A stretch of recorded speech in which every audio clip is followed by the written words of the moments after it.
PTI तो मौरूसी सियासत के खिलाफ नहीं थी, अब उनके बेटे इसमें आ गए और नून लीग तो एक माह पहले ये कह चुकी थी कि इमरान खान के बेटों ने उर्दू ट्यूटर रख लिया है, वो उर्दू सीख रहे हैं।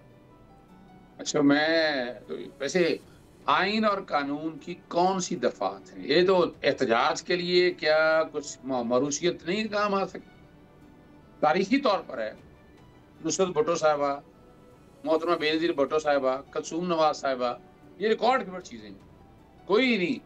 और जब आएगी बात मरूसी सियासत की, जब इलेक्शन लड़ने की बात आएगी या कोई सरकारी ओहदों के हवाले से बात आएगी, कोई एमएनए, कोई एमपीए, मिनिस्टर, तब ये सवाल आपका जायज बनेगा कि मरूसी सियासत के हवाले से अपने बाप को रिहाई के लिए बच्चे क्यों मैदान में नहीं आ सकते। अच्छा अजहर साहब, मुझे ये बताएं कि ये जो आप एहतजाज की बात कर रहे हैं कि उसके अंदर वो आ सकते हैं, तो क्या ये तस्लीम किया जाए कि आपकी पार्टी की लीडरशिप फेल हो गई है इमरान खान को रिलीज करवाने में?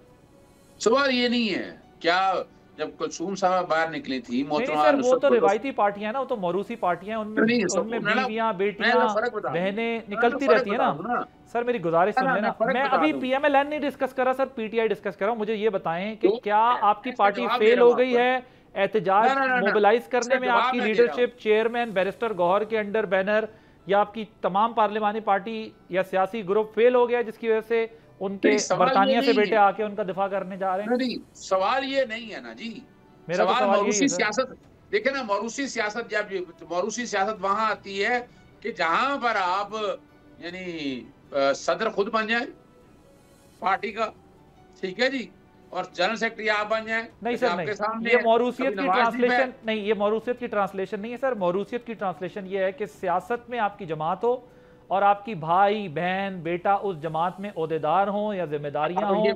सुनते रहे ना, गुजारिश सुन ले सर। मौरूसियत इसको कहते हैं, वो तो जब पावर में आते हैं तब आप देखते हैं कि आपने किसको कहाँ लगाना है, कहाँ नहीं लगाना। नहीं, बच्चे ओहदेदार नहीं है। कहाँ है बच्चे ओहदेदार? को सदर बना दिया पार्टी का। सब्सक्राइब करें और बेल दबाएं ताकि कोई खबर रह न जाए।